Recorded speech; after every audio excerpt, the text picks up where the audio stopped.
Oh, hello, hello, hello, team. Thank you so much for joining me. So this was a random one. So, oh my goodness, come on. I'm trying to make sure that everyone can see that we are live. Oh goodness. Oh, did anyone else get the fact um that Facebook shut itself over the weekend? No? That was just me. Give me 1 second. I just want to make sure that everyone can join us live. I don't know if I can tag everyone, so give me 1 second. We are live, everyone.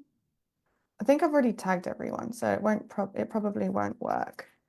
Um, Awesome, awesome, awesome. Guys, if you are watching this on replay, please jump in and type in replay. And if you have any questions, drop them in the comments below. What I want to do, I just realized there's no armrests.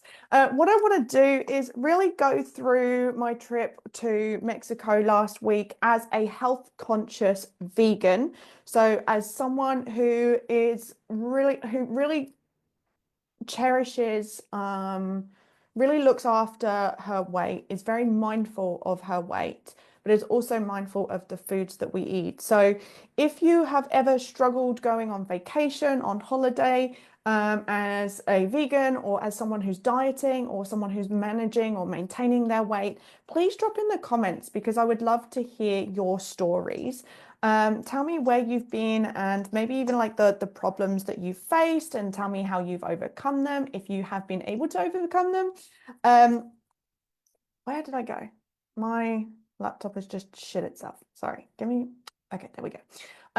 So I would love to hear all of your stories, of course. I've got the comment section open, so make sure that you do drop into the comments, say hello, and let me know about all of the things that you have experienced before. So, as some of you may or may not know, last week, myself and some other really awesome, amazing, incredible coaches, we all went to Mexico as part of a business trip. And luckily, it wasn't just me as a vegan. There were two other coaches there who were also vegan. So it was a little bit safety in numbers. So the main things that were already pre-organized by our mentor, they were already for vegans, so it was really helpful that she had kind of tailored some things towards us. But in Mexico, one thing that I realized is vegetarian is a thing, but veganism is not a thing. And so we basically ended up eating a lot of avocado. I was hoping for like a lot of bean tacos, but in actual fact, there ended up being a lot of guacamole, which is delicious, and a lot of tortilla chips, which is not quite my ideal style to eat. So, how did I overcome this? How did I manage to come back weighing the same while eating all of these delicious, healthy foods? So, I'm going to share with you today just some bullet points and some things because I've got a client call in half an hour. I'm going to be sharing with you how I overcome the very limited healthy vegan options, my food choices and why, how I ate everything I wanted to, but I didn't overindulge, my tips on managing your weight while you're away. And I'm also going to give you the opportunity for a worksheet. So stick around and I'll tell you the secret word to type into the comments and I will send that over to you. So, um, first of all, as I mentioned, Mexico isn't great for vegans. So if you're planning on going to Mexico and you are thinking, oh, that's okay, I'm going to go into a nice resort, even then they still struggle. So first of all, I recognize, so we stayed at the Hilton in Tulum, and you would have thought for, what is it, 4 or 5 star hotel, all inclusive, that they would know what they're talking about. So when we got there, we checked in and they took us down to, they said, okay, you guys can have lunch at the buffet. So we went down to the buffet and we started reading the labels on the food, right? And this isn't an all-inclusive hotel. So this isn't even just walking around the streets of Tulum, for example. And this, you'd have thought there'd be loads of options. And we started getting a little bit confused, and it turned into like this word search of symbols. And we were trying to like there was no like actually no, there was a legend at the front of the restaurant. There was like all of the little icons and what they mean, but what was on the labels weren't reflecting what was supposed to be like what was written out on the legends. So there was like basically three symbols for potential veganism. Like there was a V with the leaf, which is the typical vegan option, typical vegan symbol. Then there was a little picture icon of a meal, and underneath it said vegan. And then there was a V in a circle, which we easily sussed out was vegetarian. So I was like, cool. And then we found the two vegan signs. So first of all, I'm confused because there were two symbols for vegan, and I don't think vegan was actually pointed out in the main on the legends. You had gluten-free and you had dairy, but you didn't have the vegan things. You just had the vegetarian symbol. So we were like, okay, so the vegetarian means vegetarian. That's cool, kind of got that. But then on the vegan options, you'd have thought it was pretty simple if they had vegan. But on the vegan options, they had the symbol for the dairy next to them. So we were trying to suss out what was right and what was vegan and what wasn't. And to be honest with you, it was very, very difficult to find out. So I asked three members of staff individually, and not one of them knew. We had to speak to the head of food and beverage. We told them that the labels were like, they were nonsensical. They did not make sense at all because you can't have something that's vegan and contains dairy. It just doesn't work, right? And we thought maybe the dairy symbol means soy. No, no, no, no, no. It meant it's vegan and contains dairy. So have no idea what was right and what was wrong. We had to use our intuition. So how did I overcome my very limited vegan options? I loaded up on the foods that I knew that I could have. Now, luckily, we went to a salad bar, and I would highly recommend the salad bar in the buffet, and I would highly recommend visiting the salad bars first. Quite often they have things like fresh beans. There was actually cooked soybeans there. There was actually fresh tofu in the mornings. There was loads of vegetables, loads of beetroot, loads of lettuce leaves. And I think my like one top tip is to go around all of the options if you're at an all-inclusive resort. If you're not and you're out visiting the town, go around to all of the restaurants, like take some steps, go and get some steps, go and get some exercise, walk around and look at all the menus, read all the menus, because then you can make a much more educated guess. Don't just go out to one place and hope to high heaven that, excuse me, and to hope that they've got something for you. So the way that I overcame my limited healthy vegan options was to just load up on the stuff that I knew that was healthy, that was low in calorie and high in volume and high in nutrients. So for me, that looked like the salad bar, loads of beetroot, some none of the deep fried potatoes, but the healthy potatoes, and just load up on what I could and where I could, okay? Because you don't know when your next meal is going to be, you don't know what it's going to be, so you just want to grab the nutrients, the best bang for your buck as whenever you can. If you're out and about, you're going to visit the cenotes and you're traveling or whatever, you want to make sure that you have loaded up where you can. So at every possible opportunity, load up on the healthier options because you don't know if you're not going to have those healthier options later on. So my food choices, I remained 100% plant-based. I didn't give in. And so on the times that there weren't things like a bean taco or, when there wasn't a protein source available, I still stayed vegan. That was important to me. So kind of outlining what's important to you is also incredibly helpful beforehand. And that's what the worksheet's going to help you with. So I chose 100% plant-based, always vegan at every single meal opportunity because that was in line with what I wanted to do. So if it was either a chance of being unhealthy and vegan or healthy and not vegan, I was going to choose the unhealthy and vegan because they are the things that were important to me. It's first and foremost that it's vegan, and then secondly that it is healthy, okay? Or I was always going to choose the healthy options. So for me, it was just a no-brainer that I was going to eat that. So that just eliminated everything else. And I stuck to as many of the whole foods as I possibly could. Thankfully, at the Hilton, there was the salad bar, as I mentioned, there were some vegetables. And do you know what? I didn't feel like I missed out on all of the desserts because I can have desserts at any time, right? There's a freaking vegan cafe that's down the road. I mean, it's about like it'd be about an hour walk, but it's probably about like a 10-15 minute drive away. And they do the best vegan donuts, right? I know that I can get desserts at any time in my life. There was a whole fruit bar. So I had dessert. There was sweet things that I could eat, but I just avoided all of the cakes. And do you know what? I felt so much freaking better because I intentionally avoided those. Had there have been loads of vegan options, I might have tried some and would have felt sluggish. I would have felt the inflammation from the sugar, from the fats in them. So actually giving myself that like strict, if it's not vegan, I'm not having it.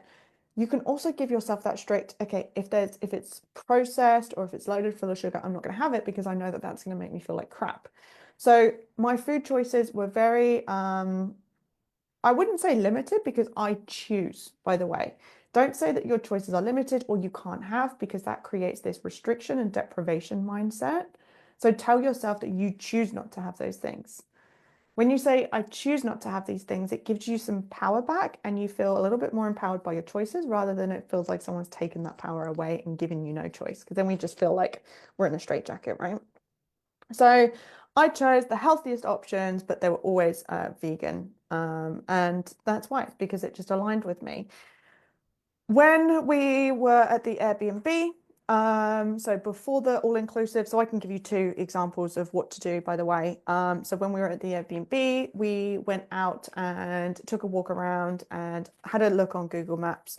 We saw that there was a grocery store, so we walked down to the grocery store, spent ages in the fruit and veg aisle because I was there trying to find all of the things that I've never seen before. There was like this sweet potato, but it turns out there's a massive seed in it and it is like a fruit. If you imagine a sweet potato, it is a fruit version of that. Like like if it grew from a tree instead of from the ground, that is exactly what it tasted like. It was sweet potatoy, it was like fibrous like a sweet potato.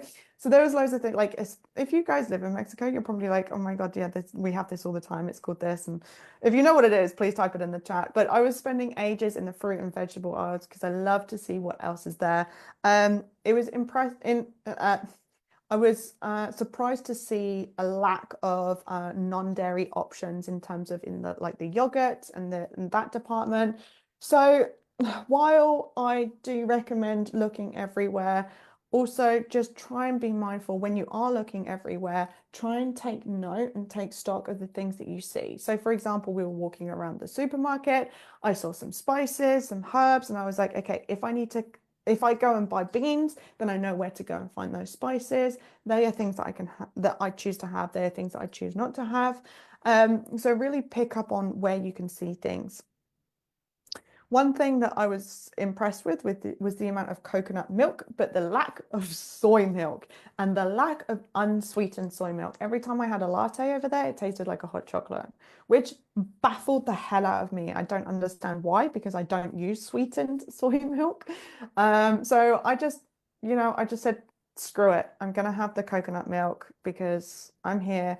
I did choose coconut milk and soy milk for my lattes, like half and half because to me the fats in the coconut milk versus the sugar in the soy milk kind of like same and I prefer coconut milk over over having coconut milk fat versus sugar. Just my preference. Okay, next thing I'm kind of yabbering on. So my food choices. Oh yeah. So went to the supermarket and that was where I had more choice in what I could bring back to the Airbnb and cook. So if you're limited to the restaurants around, if you're in Tulum, you have to visit. There's like a little two little trucks on the side of the road and there's some little benches and it's 100% plant-based little cafe, delicious food. There was like two tacos. They used TVP. So I wasn't too impressed with that, but like two tacos for like $3. It was super, super cheap. And it was delicious. And they did big bowls and they did desserts and it was amazing. So again, it was one of those factors that we walked around to all the places. We went to all the cafes, the restaurants. We looked at the menus, looked through menus, looked to see what I was going to have. It was guacamole and chips, guacamole and chips, guacamole and chips. Okay. Looks like I'm having guacamole and chips. And then we came to the plant-based thing, and I was like, I'm going to eat here. And of course, I had my plant-based friends with me. We convinced some of the non-plant-based to eat the omnivores. We convinced those guys to come with us, and the food was absolutely delicious. So if you're by yourself, just tell yourself or ask one of your friends, hey, can I come to this restaurant with you if you come to this restaurant with me, right? Stick to your guns, because at the end of the day, your health doesn't need to be sacrificed because someone else chooses a different restaurant. So your health or your choices, should I say. Okay, next question. Well, next bullet point. Does anyone have any questions? I need to flick over to see, hang on. I need to flick over to see, does anyone have any questions? No questions in the comments box. Cool beans. Okay, cool.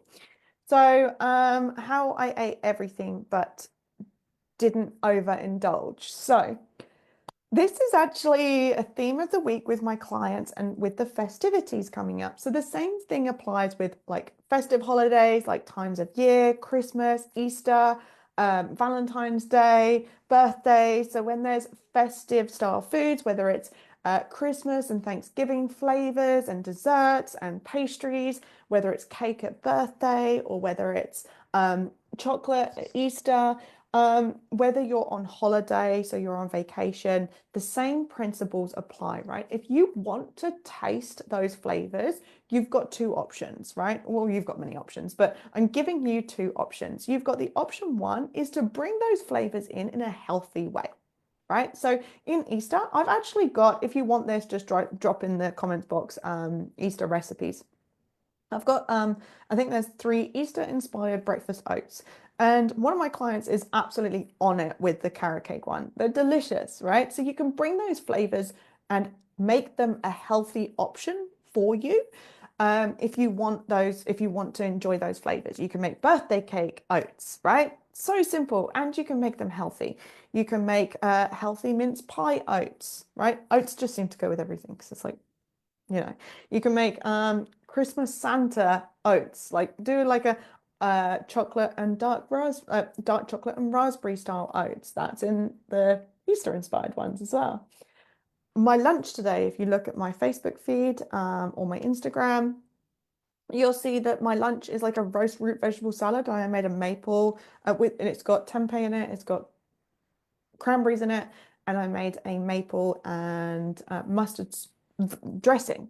So it's got those Christmassy flavors, but it's not got the addition of all the salt. It's not got the addition of all the fats. So I'm incorporating all of the flavors. I can bring those flavors to the thing and make them super duper healthy. So you can bring the flavors that you want to and to your meals and make them healthy. That's option one that I'm giving you. Another option that I'm also gifting you guys is plan ahead, right? So plan it. If it takes about 4 to 5 bites to not enjoy something anymore.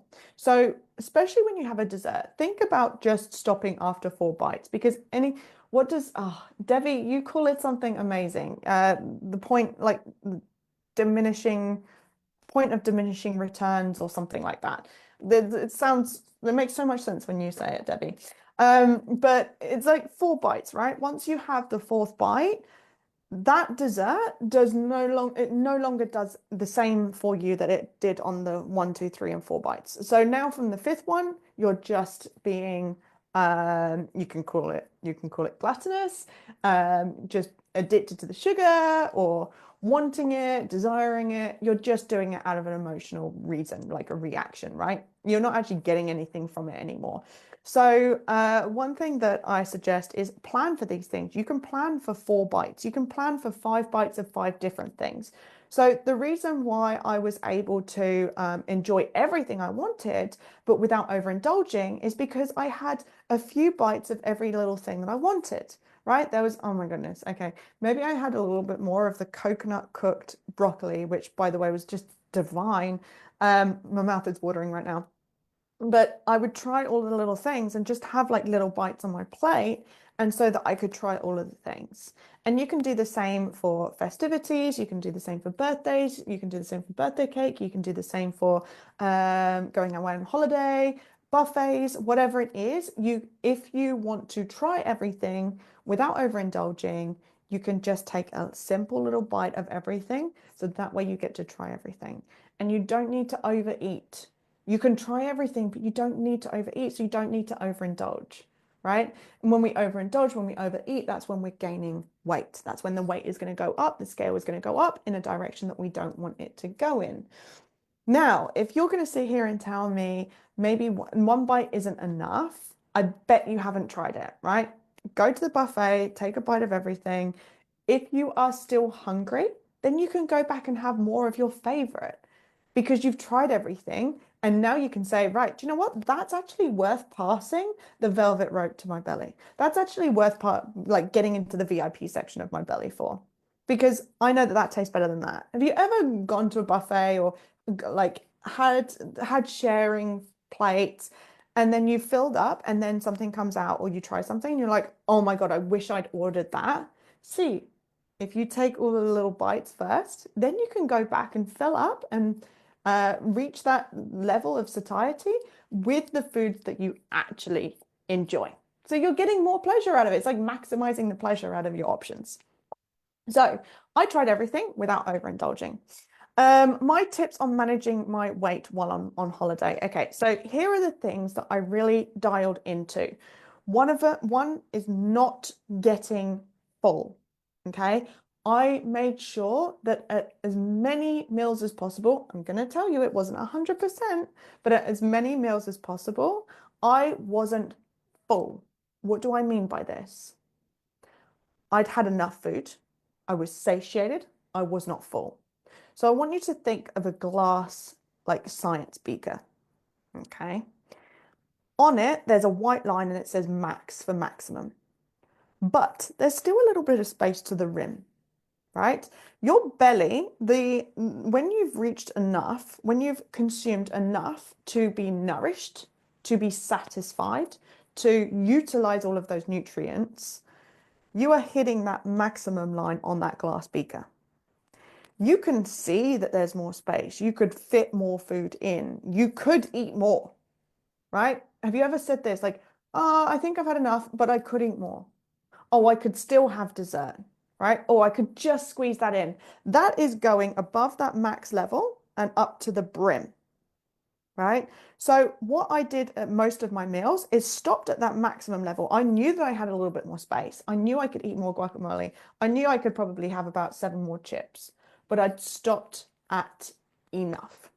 And this is the golden rule with weight loss, is if you're stopping at that enough level, you are having enough that's satiated and you're reducing your caloric intake because you're not overdoing it. You're not consuming more than your body needs. So one of them was to stop as many times as possible at enough. One of them was water.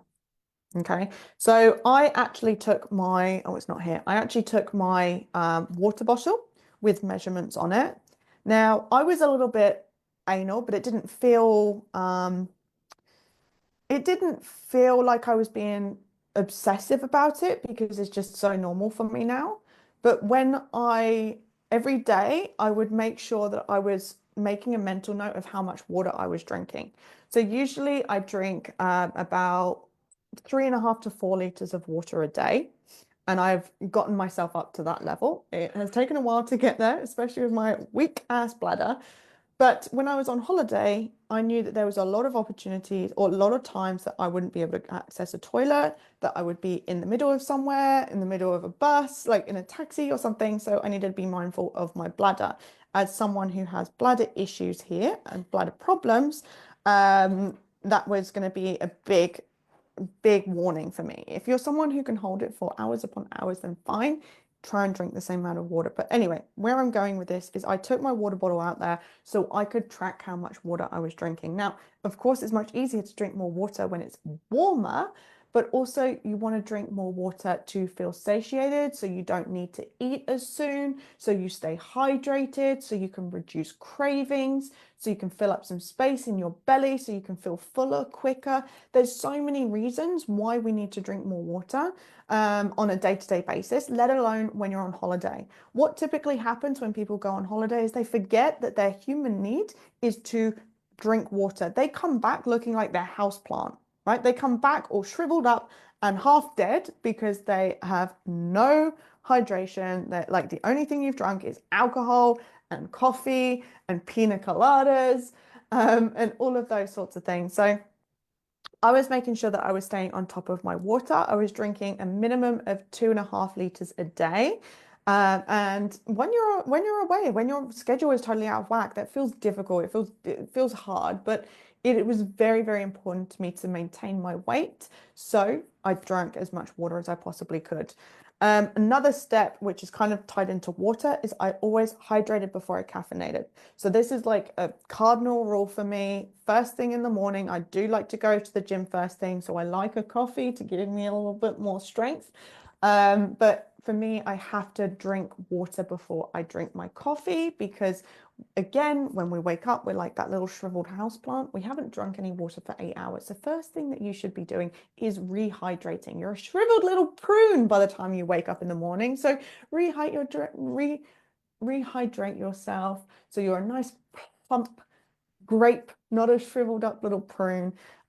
And you'll have less brain fog, you'll have more clarity, better mental capacity, more energy, much more energy, reduced cravings, and so on and so forth. So first things first is I woke up and I forced myself to drink the nasty filtered water that they had in the Airbnb, a liter of that before I had my coffee. That was ultra, ultra, ultra important to me. Another way that I managed my weight was, again, being very mindful of the foods that I was consuming. If they were high fat, where could I get high volume for low calories and other ways? So being mindful of the types of food that I was consuming, as I was consuming a lot of avocado, I needed to make sure that at some point I was consuming a lot of protein, lean, plant-based protein, and less fats at the other meals. So for example, when we made it to the Hilton in the mornings, which was the times that I was going to have the best opportunity for low calorie, the higher protein options was at breakfast. So I filled up on, they had slices of silken tofu. They called it tofu cheese. There's another one to make you confused. Loaded up on the proteins and the low calorie, high volume food. So again, the vegetables, non-starchy vegetables, green leaves, beetroot, and the proteins. Okay, so load up where you can with the right foods and balance your meals out. So if you know that you're having a higher fat content diet, then try and have a low fat content diet when you've got more options and opportunity to balance it out. Because at the end of the day, if you consume a bean and some rice in different times of the day, your body pulls those aminos. You don't have to pair it together and consume it at the same time. Your body goes, okay, I'll take some of that, I'll take some of that. And at the end of the day, it basically pulls it together and creates the protein that it needs to. Our bodies are incredible like that. They are beautiful and they work so efficiently and so well. So when you are consuming higher fat, try and consume low calorie, high volume, high nutrient dense foods at your other meals. Hoping this makes sense, team. Please drop in the chat. Let me know if it makes sense.